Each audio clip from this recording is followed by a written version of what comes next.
پردے کے پیچھے کا راز کیا ہے؟ اب سنو غوث اعظم کے چاہنے والوں، میرے سرکار غوث اعظم نے فرمایا تھا، اے انسان سن، تیرا گھر راستے کے کنارے میں ہے۔ جب تیرے گھر کے دروازے پہ پردہ نہیں لگا تھا، اس راستے سے جب بے نمازی کا گزر ہوتا تھا، بے نمازیوں کی نظر تیرے گھر کے اندر پڑتی تھی، تو ان بے نمازیوں کی بد نظر پڑنے کی وجہ سے تیرے گھر کی برکتیں ختم ہو جاتی تھی۔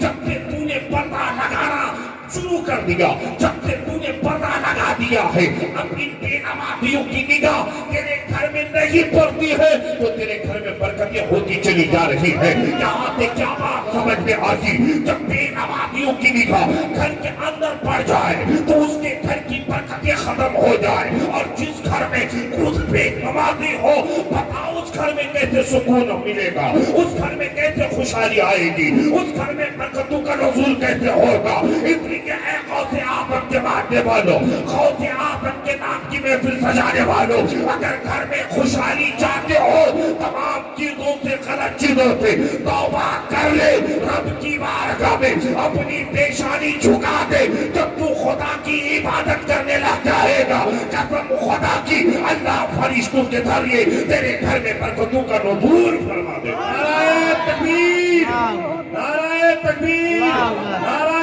رسالت، نعرہ رسالت، مسلک اعلی حضرت، علماء اہل سنت، نعرہ تکبیر، نعرہ رسالت۔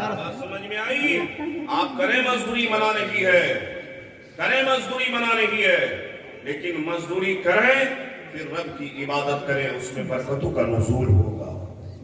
کمائیں گے دین میں 200، لیکن جب نماز کی پابندی کر لیں گے، ارے ہونا تو یہ چاہیے تھا کہ ہم جاتے ہیں مزدوری کرنے کے لیے، فجر کی نماز پڑھیں، ایک پارہ قرآن کی تلاوت کر لیں، پھر مزدوری کرنے کے لیے جائیں، تو قسم خدا کی اللہ اس میں خیر سے بدل عطا فرماتا ہے۔ آج آپ اور ہم تو سکون کے ساتھ زندگی گزار رہے ہیں صاحب، صبح کا ناشتہ کر لیتے ہیں، دوپہر کا کھانا ہمیں میسر آتا ہے، ہمیں رات کا کھانا کھا کر پھر نہ جانے کون سا کام کرتے ہیں، کوئی نماز پڑھ لیتا ہے، کوئی گانے سن کر کے سوتا ہے، ہمیں کوئی ٹینشن نہیں، سکون کی زندگی ہم گزار رہے ہیں۔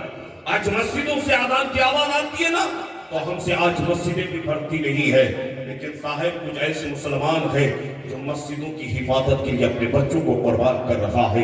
لوگوں آپ فلسطین کو تو دیکھیں ذرا، فلسطین مسجد اقصی کی حفاظت کے لیے لوگ اپنے نوجوان بیٹوں کو قربان کرتے چلے جا رہے ہیں۔ جب وہاں پہ گولے اور بارود داغے جاتے ہیں، جب میزائل داغے جاتے ہیں، قسم خدا کی آبادی تہس نہس ہو جاتی ہے، بڑی بڑی بلڈنگیں زمین بوس ہو جاتی ہے، چھوٹے چھوٹے بچے منوے کے اندر نظر آتے ہیں۔ اللہ اکبر۔ ایک اور سے ایک نے سوال کیا تھا، ایک خاتون بتا تو صحیح، تیرے 3 نوجوان بیٹے شہید ہو گئے، جو مسجد اقصی کے لیے، بیت المقدس کے لیے، جو مسلمانوں کا قبلہ اول رہا ہے، فلسطین کی لائق پوری دنیا کے اندر آج جو ہے، پوری دنیا کے اندر آج فلسطین کے تعلق سے لوگ حمایت پہ روڈوں پہ نکل آ رہے ہیں۔ بتاؤ تو صحیح اے لوگوں، اس خاتون سے ایک نے سوال کیا تھا، تیرے 3 بیٹے شہید ہو گئے، جو مسجد اقصی کی حفاظت کے لیے۔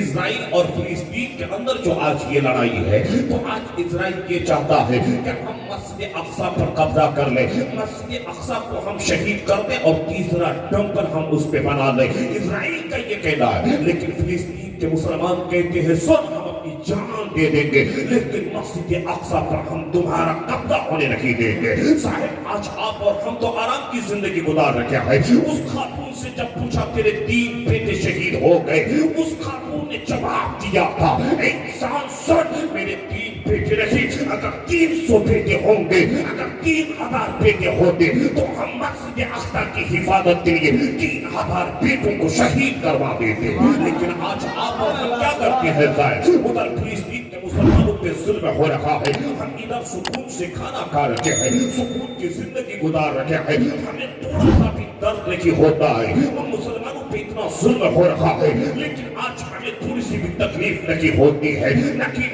ہونا تو یہ چاہیے تھا، اگر چوٹ وہاں لگتی ہے، اگر وہاں پہ مارا جاتا ہے تو چوٹ ہمارے دل پہ لگنی چاہیے، اگر وہاں پہ ستایا جاتا ہے تو ہماری زبان سے ان کے لیے دعائیں نکلنی چاہیے. مسلمانوں ہمارا کردار تو یہ ہونا تھا کہ اگر وہاں مسلمانوں پہ ظلم ہو رہا ہے, ادھر ظہر کی آذان مؤذن مسجد میں دے رہا ہے, ہم مسجد میں گئے اور جا کر کے نماز پڑھے ہوتے, قرآن کی تلاوت کیے ہوتے, عصر کی نماز پڑھے ہوتے, قرآن کی تلاوت کیے ہوتے, مغرب کی نماز پڑھے ہوتے, قرآن کی تلاوت کیے ہوتے, عشاء کی نماز پڑھے ہوتے, قرآن کی تلاوت کیے ہوتے, رات کی تاریخ میں قیام کیے ہوتے, اللہ کی تسبیح و تحلیل پڑھے ہوتے, فجر کی نماز پڑھے ہوتے, قرآن کی تلاوت کرے کیے ہوتے, پھر اپنے ہاتھ کو رب کی بارگاہ میں اٹھا کر ہمیں یہ دعا کرنی تھی, اے اللہ جو فلسطین کے مسلمانوں پہ ظلم ہو رہا ہے, اے مولا تیرا بندہ تیری عبادت کیا,